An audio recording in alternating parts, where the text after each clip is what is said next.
Hello everyone, Wise Gamer here, and today we're doing another indie game preview. This time we're talking about Soul Zero, a game that's currently in alpha, soon to be in beta, and looking to be released midsummer. It's being solely developed by Evan Eshelman, no studio name just yet, but this game is really awesome. For him to be solely developing this, I was really impressed by the gameplay, so much so that I played the game just to try it out a little bit, and I couldn't stop playing. I probably played for like a good 2 hours after that. So as I talk about the game just a little bit, I'll go and let this little video play in the background, and we'll turn that volume way down. But basically, Soul Zero is a RTS game, that's a real-time strategy game where you got top-down view and everything, and you're colonizing Mars for the United States. So as you can see in the video right here, basically you start off by selecting which supplies you want to take on your initial trip on Soul Zero, as in, you know, day one basically, or day zero. You launch, you land on the moon, or I'm sorry, on Mars, and then you unload your astronauts and whatever tools you got and everything, and you gotta start colonizing it. So basically, some of the first things you do in the tutorial, which I won't show when we get to the gameplay a little bit later, is, you know, you unload the lander, which has supplies and everything. You have your rover scout for resources like you're doing right here. You have to find water and get a renewable source of water and stuff. And, like, it's really a hard game. Like, I found it very difficult, actually. I think it was just my time management. I mean, every day that ticks by, you're using up water, you're using up food, and you can't just start by just getting crops and just start getting water. Like, you have to find water on Mars. You have to then, you know, be able to collect that water into a source and everything, and then, you know, be able to water crops and stuff like that. You have to make a habitat for people to live in. It's pretty crazy, and you can get new astronauts sent out and everything, and we'll talk about some of those mechanics a little bit later. But you know, let's go into the store here, or I'm sorry, the media here also. I won't play that video here, it's about 4 minutes long. But you can see that some of these screenshots, like this guy's made a huge colony already. And this is like some of the resources. So that's methane or clay, I believe. Clay, I think, is yellow. And then blue is the water, so you would want to set up a water collector over there. Methane tanks, launching habitat set up with some different tunnels here and everything, and an oxygen producer and solar panels and stuff like that. So it's really cool. Like, you're building your base on Mars, and to be honest, like I said, it's actually pretty dang hard. Like, when I was going through and playing the game, I was having a little bit of trouble. Like, the first time I played it, I didn't make it to the second launch, which happens every 120 days, or 120 souls, which again, I'll talk about a little bit more in the game. But I didn't even make it to that first launch. Like, my astronauts died. And basically, I mean, if they die, you don't lose the game, which is kind of nice. It's just next launch, you need to send another astronaut, which takes up so much weight and everything like that. But I really want to get into the game, but I just want to mention real quick, it's only $3 to get into it right now, and I don't know if that's going to be the final price or not, but really, for $3, like, this game is well worth it. It's really well fleshed out already. There's quite a few missions and maps already available. Again, it's supposed to be completed midsummer, and being that we're in April right now, coming up to May really soon here, actually. You know, the game is really impressive for where it's at right now. Now, it does take a little bit of resources. Like you can see right here, 2.8 gigahertz processor, 4 gigs of memory, so 4 gig RAM is a little bit more than some people have, surprisingly. I was actually surprised when you look at some of the averages. You know, a lot of people still run XP rather than being on Windows Vista or 7, even though Vista sucked. 7's a pretty good platform, and then Windows 8's out also now, so it's kind of crazy that people are still in XP. But anyway, though, so yeah, Windows, Mac, and Linux will be the final release, looking at midsummer, and they're probably going to have new updates and content afterwards as well. So let me go ahead and stop the video here for a minute. We'll jump into the game, and I'll just kind of show you how the game plays. So it's really, really fun. We'll get right into it. Okay guys, so here we are in the game. As you can see, a whole bunch of different maps on here, and basically the very first one you're going to want to do is the tutorial here. I'm not going to do that in the game. There is an update available. I'm not going to worry about that portion right now. I have a press copy basically, so I'm not able to update it the normal way. It would make me pay again. So basically you just kind of select your region, and I've played on Gusev's crater. I'm probably saying that wrong, but these are like real places that you can look up that, like, NASA has named different areas and stuff too. I don't know which one I want to play on. I guess we'll just play on this first one again, and I can resume, but I'm going to go ahead and create a brand new level, and you can kind of see it from the beginning. So when you click new game, this is how it starts here. So like it says, the mission basically is help construct a colony. You want to be able to have astronauts get their supplies, and then you need to bring in a food and water supply to survive. So it's just kind of reminding you that. So real quick, this is like our ship, or whatever you want to say here. spaceship, and we have to fill it with whatever we can. So the allowable weight is 7,000 kilograms, and total weight right now is 6,000 because, you know, the ship itself has something. Oh wow, you know what? This did get an update, because I don't think these things were in here before. Interesting. There are several resources available to mine on the Martian surface. Cool. I haven't seen these before, or maybe I just didn't scroll down before. But anyway, so you need to bring food, water, and supply crates. One crate will fill up like one item, kind of. But basically, like with the crate thing though, sometimes like you need 2 crates or 4 crates to build something. We'll show you that too. So you're gonna need a rover, and the rover is gonna let you find water and resources and stuff like that. I don't care about methane just yet, but we need one astronaut. If you click the question mark, it tells you they require a place to live, but the lander is fine to live in. But they take 2 kilograms of food and 1 kilogram of water per soul. And then it says make sure you bring enough food and water, as launches are only possible every 120 souls. So every 120 days or souls, we'll be able to launch another rocket. So if you need 2 kilograms of food and 1 kilogram of water, then 120 souls, that means I need 240 kilograms of food and 120 kilograms of water if I was going to survive without getting anything in that first section there. The problem is watch this. So if we add, what was it, 240 kilograms and 120 kilograms, that gives us very little room. So we have 340 kilograms left, and a supply costs quite a bit, costs 60. So I mean, I can get up to 5 crates, which isn't very much at all, with my rover, my 1 astronaut, and yeah, and then, you know, colonists can come eventually and stuff like that too. They can do research and everything for you, but you want to definitely set up a colony first with food and water renewable. So we'll see how this goes, guys. I mean, I'm going to go ahead and play a few minutes of the gameplay. We'll try to get to the second launch, and we'll just see if our luck is good enough to be able to provide us water quickly and everything. That was my biggest problem, is I ran out of water. So I think what I'm going to do is I'm going to cut the water down to 90 and take more crates in hope. Okay, so at 100, I guess, because that'll be exactly 7,000. So yeah, in hopes that my food will last me the entire time, and the water will hopefully last me long enough to where I can build what I need to get the water production going. So we'll just have to see what happens here, guys. So it's kind of a race to get that water going, and once you get your water, then it's a race to get the food going, so you don't have to keep bringing food and water, and then you can just bring a crap load of supplies and astronauts and stuff like that. So we're gonna hit launch, and I can skip this, but I'll show you guys it because it's pretty cool actually.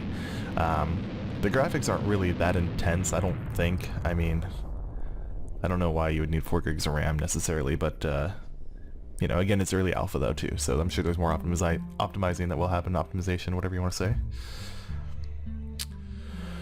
So this is how it starts off. So basically we need to find a place to land, and that's what this little cursor is here. I always land on this right side because I thought it was pretty flat, but I don't know if there is water every time in the same areas or not. And there was no water over here if I remember right, so I'm going to try landing over here this time. We'll see what happens. And every time you land a launcher, by the way, or a pod, like, it leaves like a little area too. So we'll zoom in a little bit here. So you can see my counter here, I'm already 11 days in out of 120. And we're going to deploy my rover and my astronaut. So with my rover, first of all, I wish I could just pause time real quick, which I don't think you can easily. So if I hit this button, it shows me resources that I found, and all these little gray skews mean that I haven't really found anything yet. So I'm just going to go ahead and right click to move him around and get him exploring some different stuff. I had to click on Explore mode, which brings this little circle up. If I take it off, he moves faster, but he doesn't find resources. You can hit Route also, and then click to kind of get him on a waypoint system to check stuff out, which is what I'm going to do. I need to find water fast, so again, I didn't bring enough to last until my next trip, so we'll do that for now. And then the astronaut here, when you right click on a thing, we found ore over there. Okay, when you right click on the thing over here, you pick up a crate, and then you can build stuff. So they always tell you in the tutorial to build a pallet first, but it costs 1 crate, but it lets you stack all of your crates. So I guess we'll do that too, just to do it. And then we're just going to unload everything basically onto this pallet first, and that'll make it easier for us to access everything. And it also lets us know what we have left in our lander too, in case there was something left over. So you can see as that rover goes, though he's clearing out that area, but You know, no water yet. Kind of scary because we're already at 40 souls. So time moves very quickly, and you need to move very quickly to find this stuff. So we'll see what happens here. But I can't produce water off of the ground. Here you go. You can find this little stuff under here. So we found some clay already, some methane, some ore. No water yet. And water is the important piece. So this pallet just really, like I said, I feel like it's kind of useless, to be honest. But allows you to stack everything rather than being in the lander. So the first thing I want to build is a solar panel. That's just going to get us a little bit of power going. It doesn't matter too much where you put it, but they do need to be cleaned every once in a while, and you just kind of like right click them to clean them. There's another little blue square here, so that just tells you need a second package to lay there basically, and then it'll build it by itself instantly. So there it is. And then you pick up another box, and this will allow us to build something else. So we're running really low on water at this point. We would want to build a cryo tank for water, but we can't, and that requires power, so that's why I built the solar panel already. So launch pad, I'm not going to worry about that. There's really not too much to do other than, I mean, I could build a greenhouse and start building plants, but there's no real point because it's going to take away my water source. There's no methane just yet, so at this point I am again screwed. Okay guys, so right about here I'm going to actually time-lapse. I faded out the last audio bit. It took me quite a while to find water. Not entirely sure how long it was. I think it was about an hour or hour and 15 minutes. But I was actually just recording the whole time, and I figured I'll just time-lapse. We'll see what happens. So basically what's going on is my astronaut's about to perish. You'll see that in just a second here. Near the bottom of the screen you can see that my water is about to go down to nothing. And my astronaut's about to die, and I actually hover over my thing and say, look, he's gonna go poof. Here it comes, and poof, he's gone. So basically the game is pretty difficult. It's really fun though too. I just didn't want to make the video last forever, so it was 120 souls, so I got my second launch now. So I'm getting another astronaut. I'm bringing a lot of water, I'm bringing a lot of food again. I had a little bit of food left over since the astronaut didn't last 120 days, and I brought some more crates also just to kind of bring some of those. And then here I'm talking about how I can land it on the right side there, but I'll just go ahead and leave my landers all on one side. I did talk about refueling the lander, and the point of that is actually because the lander itself takes up quite a bit of space, and there's quite a bit of space around it that you're not able to build around. You can see that when you place a new lander basically, or any other building. So the pallet lets you unload a lander without having to take up like that whole space. Like the point is, you know, get the lander there, unload the pallet, and then launch the lander again and get it out of the way. So really right here we're just still looking for water like this entire time. This is at 4x speed, by the way. I don't know if I said that. So you know, it could just be this map. I'm not entirely sure what was going on with it, but I think it's just the map, and I was trying to look at other things to build just because I have a stockpile of packages right now, and I decided, you know what, I'll go ahead and just start building like a little habitat type thing. So here's like a little hallway. They talk about it in the tutorial some, and then I built a oxygen producer, which we'll see a little bit better in a second here. Or I started building an oxygen producer, so say, there we go, and that's hooked up into the tunnel there. It's going to provide oxygen. I think I built a habitat soon after, and that habitat basically just lets us go ahead and like house more people. So the astronauts can sleep inside the shuttle itself, and we just kind of cut away. So we're building a habitat over there. So like I said, the astronauts can sleep inside the little shuttle itself, but you need sleeping quarters when you start bringing colonists later on and stuff like that. So here, I brought another little one. I brought its own little methane generator so it can start refueling and get out of here eventually. It looks like I found a little bit of methane over there in the green, so I just rechanged the route of my my rover over there and kind of cutting again. So I built a methane, or I've started building a methane cryo tank up there. Still no water, by the way. And we're at about, what, 14 minutes on this video. So just now found water here, and that's at 4x speed, so probably about 45 minutes, I guess. And I sent my astronaut over. I said, okay, I only got a little bit of water left, and I didn't realize I have no food whatsoever, so I sent him over there. So I'm sending another astronaut, yet again, because I've had 2 die now. A forklift, which basically lets you unload all of your packages at once. Well, you can carry 6 packages, I should say, off of one forklift. And you can see that I spaced out my landers a lot because of that space where it is. So I just found that ice up there, which is how you get water, and I sent that astronaut over to actually go and get water built with a cryo tank. And I'm making the launchers get away some now because I'm running out of area to build. And basically, it's kind of jumping around a lot, so I apologize. just because, again, I had to speed it up so much. I got a methane generator over there with the cryo tank, and then I'm going to have my forklift come and finish off the water generator. And my astronaut's doing a little bit of maintenance on the solar panels there too, just to clean the dust off of them. So trying to think what else is going on here. Really, my river's just looking around for another water source just to get a little bit better of a source. And if I remember right, I didn't find anything in the entire map. So I was talking right there about producing more greenhouse type stuff, but then I realized by looking at the picture, you actually have to hook it up to a hallway. So I wanted to make a 4-way hallway there. Just kind of expand out some, so I put that down there, and we're building a greenhouse to produce food. We're finally going to be a little bit more sustainable now. So we have water, and you can see my water shooting up there, and how many liters I have, because that tank's built. And then my food, once that greenhouse is built, will start going also, and we'll actually be like equaling the same amount. So we have another launch. We decide, hey, just need a little bit of food until we get that greenhouse going. Crap load of crates so we can build up a bunch of stuff. And we'll keep going. And this is kind of where I made my mistake too. So another part of the game is that you have to have a certain population. So right now at the bottom it says 1 out of 14. So I can support 14 people right now on this planet. And you have to have a certain population to actually be able to support all the buildings that you have. And if you don't, the game has a mechanic where it'll randomly cause like a fire and burn down a piece of equipment or something like that, because you just don't have enough people to maintain everything. So you can see I just had another launcher leave, so now that I have a renewable water source and a bunch of methane from the top right, I'm able to put this other stuff down and start leaving those landers and everything like that and get them out of here. So basically I'm just opening up the doors to my different habitats right now and everything to make sure the oxygen's flowing well. I built 2 greenhouses, so I'm actually gaining food now instead of losing food constantly. I'm still gaining water as well.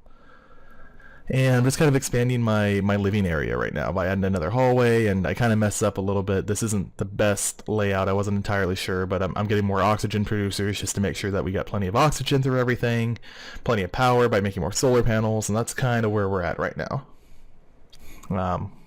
Let's see, so for some of the advanced stuff and everything too, there's like certain requirements of that first before you get the advanced stuff. You need like certain minerals and everything like that. And near the end of the video, we'll actually see that. We only got a few minutes left here. But basically, I think, yeah, I was going to say, we found another methane deposit, so I think we started collecting that too, just to do so. Yeah, we just built one right there. Sent the rover around. We've pretty much explored most of the planet at this point.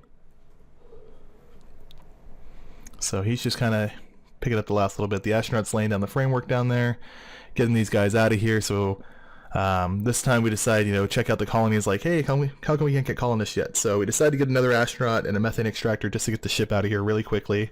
Whole bunch more crates. And we land him down, and that forklift's going to unload him for me in a second here. We'll send it over there. And basically we're just trying to get our population up. So there's a little triangle down at the bottom you'll see next to the population saying, basically tells us that we don't have enough to support what we have currently as far as 4 solar panels and 3 tunnels and all that stuff too. And I'm trying to get a launch pad down. And basically the reason for the launch pad is it actually lets you bring in bigger ships. So I thought I was going to be able to do it there, but I wasn't. So I had to actually destroy one of my things and then rebuild it. Let's see, did I actually destroy it? Maybe I didn't destroy it, but I was going to. So I'm just getting more power because we only got 1 extra kilowatt right now. Just kind of waiting for things to build another oxygen thing just to make sure we're completely supplied. And I'm like, oh no, I still can't do a launch pad. So I destroy those 2 tunnels if I remember right. That's where I was saying earlier. There we go. And I didn't air leak because I didn't pay attention. And there we go. Got that taken care of now. Now's a 4-way, and now's the launch pad. And the reason why the launch pad, again, I started saying it, is you want to be able to get bigger ships in here. And I was not able to build it right there because I actually got stuck on that other lander. But yeah, so a launcher, or a launch pad I should say, allows these like really big ships to come in, and they can carry so much more stuff, like way more weight. I don't know the exact number, but you can bring in like mining equipment and all this other stuff. So it's another soul, so I'm bringing just a little bit more food since we don't have enough greenhouses just yet. I want to start getting ready to have like a little bit of a stockpile. Plenty of water still from that 1 water source. So we're building another greenhouse now. Sent my forklift over to pick up packages, make sure he's fully loaded. That rover just found another methane deposit. I don't think we ever even tap into that one. And here comes the launch pad. There it is. And it says, there we go. That forklift's going to come over and finish the whole thing pretty much. It takes quite a few packages, like 7 or 8 packages, I think. Now that launch pad's done. And don't do like what I did. So there's a little bug or glitch here. That forklift got pretty much stuck there where I could not click him unless I got it just right, and it was really, really annoying. So I tried getting him out of there, and then he got stuck again. So I pretty much got screwed on my forklift, which kind of sucks. But we'll see in a second here when it's another soul. I'll actually be able to bring a large, huge rocket in now instead. I should have slowed down the video for that part, but kind of past that point in that processing of it. But I think at this point some like our oxygen generator started breaking down. That's why I'm building another one down there where the construction is. And I was having trouble getting my packages over here because of that launch pad. Like there was astronauts stuck on the launch pad. And like I said before, like their pathing doesn't allow you to walk through things sometimes, and I could not get that forklift out. I couldn't get the astronauts to pick up packages off the forklift. It's just kind of stuck at that point, which kind of sucked. So I was out of packages to build anything, and really just kind of waiting for the next soul and sending my rover around a little bit more just to kind of do something. So here it is, another launch day. And look, I clicked at the top there and got a big rocket now. So this one carries 22,000 kilograms. Pretty crazy. You were able to launch like mining equipment and stuff like that. We'll see that. So here's this big thing. There's the mining drill that we undid. Whole bunch of packages and everything too. So I decided to send that drill over to the right where the clay was, I believe, and have it start drilling over there. And basically want to just kind of building up a little bit more and kind of coming toward the end of the video. So I realized at this point that I was recording for probably a good hour and 15, hour and 20 minutes, and that I need to wrap up. So I said something along the lines of like, I want to make this a Let's Play in the future, and probably will. If not a Let's Play, then at least an indie gameplay. Wasn't really sure what some of these other items were. I never got to them before. And you can see right there I was having trouble getting my forklift again, which has all my packages, of course. But I just built a refinery. I wasn't sure how that worked. I decided to send a ship off because I unloaded everything. And that's the end of it right there, guys. So I hope you enjoyed the video. Please like, comment, and favorite if you can. And we'll see you next time. Make sure you check out the videos below as well. I am probably going to be playing this in a gameplay, and it's really a fun game. Check out the links below also, and check out the developer. Hope you enjoyed. Thank you.